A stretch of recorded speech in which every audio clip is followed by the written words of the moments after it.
Halo semuanya, perkenalkan nama saya Eliana dan pada kesempatan kali ini izinkan saya untuk membahas sedikit tentang bahasa Indonesia. Nah, sebelum untuk memulai membahas, saya akan membahas sedikit tentang identitas nasional bangsa Indonesia. Dan kita semua sudah tahu kalau identitas nasional itu mencerminkan jati diri, nilai, serta karakter bangsa Indonesia yang berlandaskan pada Pancasila dan Undang-Undang Dasar 1945. Dan itu seperti benda-benda seperti bendera merah putih, lagu Indonesia Raya, dan juga bahasa Indonesia sendiri. Dan seperti kita semua ketahui, bahasa Indonesia itu sering sekali kita gunakan sehari-hari untuk komunikasi. Dan bahasa Indonesia sendiri sebenarnya berasal dari bahasa Melayu yang sudah lama digunakan sebagai bahasa perantara atau bahasa perhubungan yang disebut sebagai lingua franca di Nusantara. Jadi bisa dibilang bahasa Indonesia itu termasuk bahasa serapan dari bahasa Melayu. Dan peresmian bahasa Indonesia sendiri itu terjadi dalam beberapa tahap penting. Yang pertama, bahasa Indonesia itu dikukuhkan sebagai bahasa persatuan dan muncul yang namanya bahasa Indonesia pada Sumpah Pemuda pada tahun 1928. Dan ini tertulis pada ikrar yang ketiga, yaitu kami putra dan putri Indonesia menjunjung bahasa persatuan bahasa Indonesia. Dan sejak saat itu bahasa Indonesia dikenal sebagai bahasa persatuan di Indonesia. Yang kedua, setelah proklamasi kemerdekaan pada tanggal 17 Agustus 1945, pada saat ini ditentukan bahwa Indonesia adalah bahasa negara yang resmi untuk negara Indonesia. Dan untuk panduan sendiri sebenarnya sudah sangat lama Indonesia memiliki panduan atau pedoman dasar untuk berbahasa Indonesia. Yang seperti kita tahu ada namanya KBBI atau Kamus Besar Bahasa Indonesia. Dan KBBI ini pertama kali diterbitkan pada tanggal 28 Oktober 1988 yang bertepatan dengan Kongres Bahasa Indonesia kelima yang ada di Jakarta.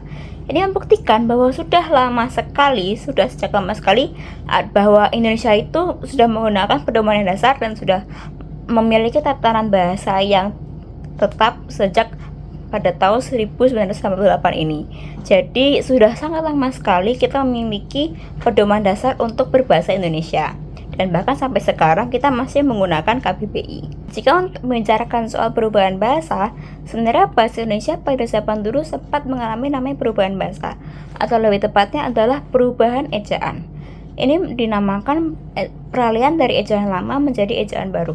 Ejaan lama ini seperti OE yang dibaca menjadi U, TJ menjadi C, DJ menjadi J, C menjadi Y, dan NJ jadi NY. Jadi sebenarnya perubahan ini sudah dilakukan sejak pada zaman dahulu, sejak dulu sekali sebelum adanya KBBI. Perubahan penulisan OE menjadi U ini sebenarnya sudah dimulai jauh sebelum KBBI ada, yaitu melalui ejaan Suwandi atau ejaan Republik pada tahun 1947. Jadi sejak pertama kali KBBI diluncurkan, sejak pertama kali Indonesia memiliki yang namanya adalah panduan berbahasa Indonesia yang baik, sebenarnya sudah menggunakan ejaan yang disempurnakan atau EYD. Dan EYD ini sudah diresmikan sejak tahun 1972. Dan ini membuktikan kalau bahasa Indonesia itu sudah ada tatanan dasar, pedoman dasar, dan panduan bahkan sejak zaman dahulu. Dan perubahan ejaan ini bukan merupakan sesuatu hal yang baru yang kita alami baru-baru ini saja. Jadi perubahan ejaan yang kita kenal pada saat ini pun sudah dikenal sejak lama sekali oleh bangsa Indonesia. Meskipun perubahan ini tetap terjadi dan yang kita kenal sekarang bukan merupakan ejaan yang dipakai sejak pertama kali bahasa Indonesia itu ada, tetapi meskipun begitu ejaan ini sudah digunakan sejak dulu sekali. Dan perubahan ini bukan semata-mata hanya untuk iseng atau tanpa ada tujuan.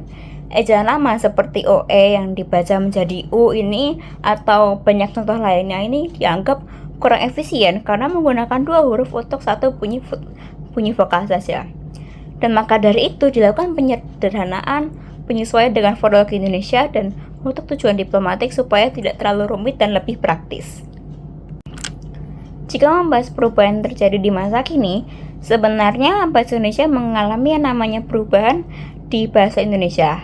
Meskipun begitu, perubahan yang terjadi ini bukan untuk bahasa baku seperti ejaan lama yang diubah menjadi ejaan yang disempurnakan seperti yang terjadi pada tahun-tahun lalu itu. Perubahan terjadi masa kini ini lebih meliputi seperti bahasa gaul yang lebih sering digunakan untuk bahasa komunikasi sehari-hari, dan banyak sekali sudah tidak menggunakan bahasa baku yang sesuai EYD untuk percakapan sehari-hari.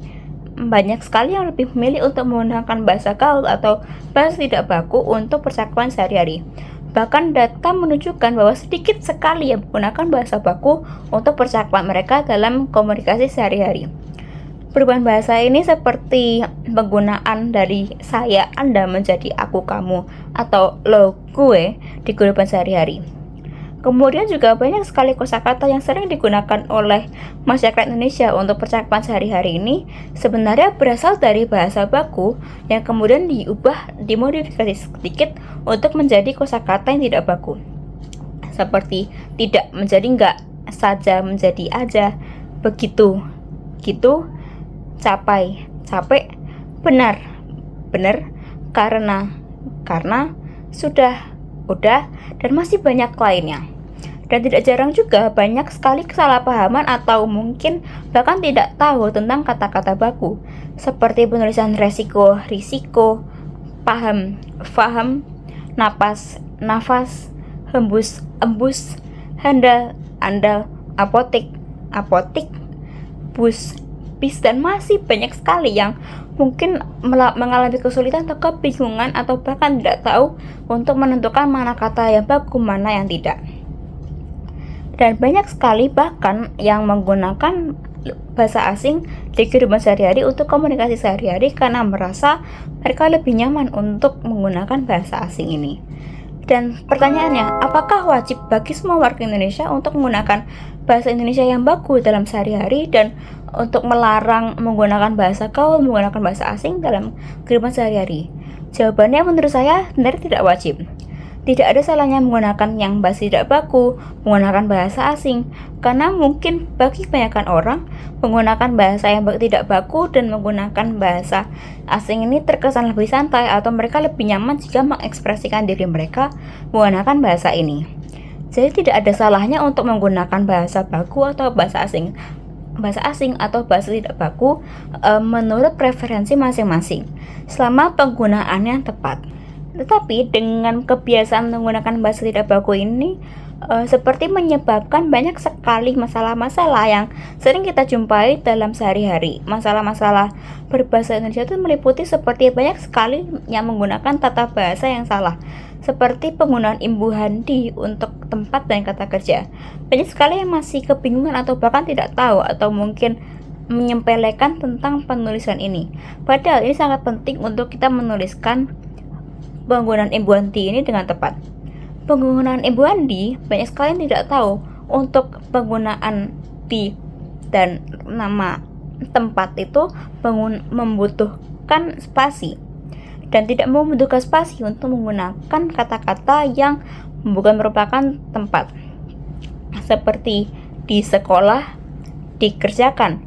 Seharusnya untuk di sekolah ini menggunakan spasi dan dikerjakan tidak menggunakan spasi, karena di sekolah menunjukkan kata keterangan tempat dan dikerjakan ini bukan merupakan tempat, melainkan kata kerja, jadi tidak membutuhkan spasi dalam kata-kata ini.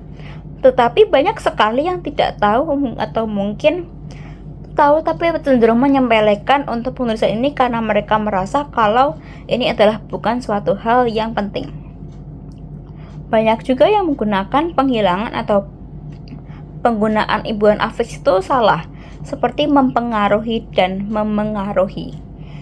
Jadi juga banyak sekali yang menggunakan tata kalimat tidak efektif yang terkesan bertele-tele dan masih banyak lagi. Banyak juga yang menjadi bingung dengan penggunaan bahasa baku, bahkan situs-situs resmi seperti situs berita pun sering sekali salah dalam menggunakan bahasa baku ini.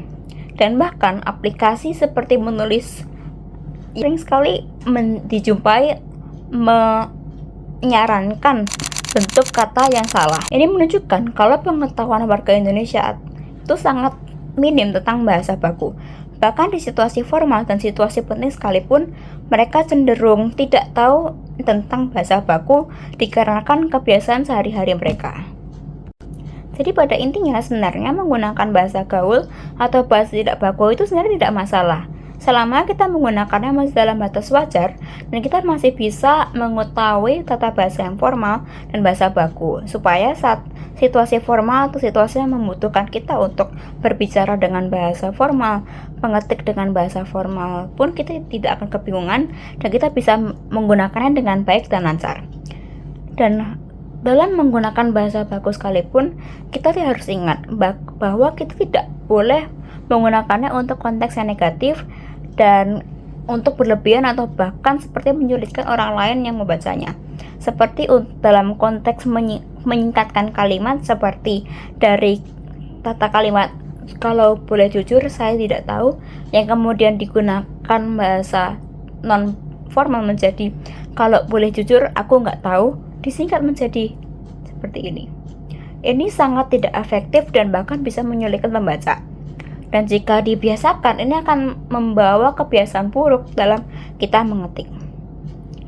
Kesimpulannya, kita boleh sekali menggunakan bahasa baku, tetapi kita tetap harus mempunyai ilmu untuk bahasa baku, karena bahasa Indonesia itu termasuk identitas negara.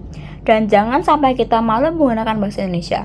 Jangan kita sampai berpikir kalau menggunakan bahasa asing itu lebih keren dan menggunakan bahasa Indonesia itu seperti tidak keren atau tidak up to date.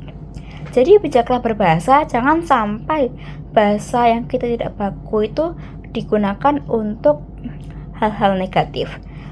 Kita harus ingat, kita harus menggunakan bahasa tidak baku untuk hal-hal santai yang tetapi tetap sopan dan dalam konteks yang tepat. Sekian dari saya, terima kasih.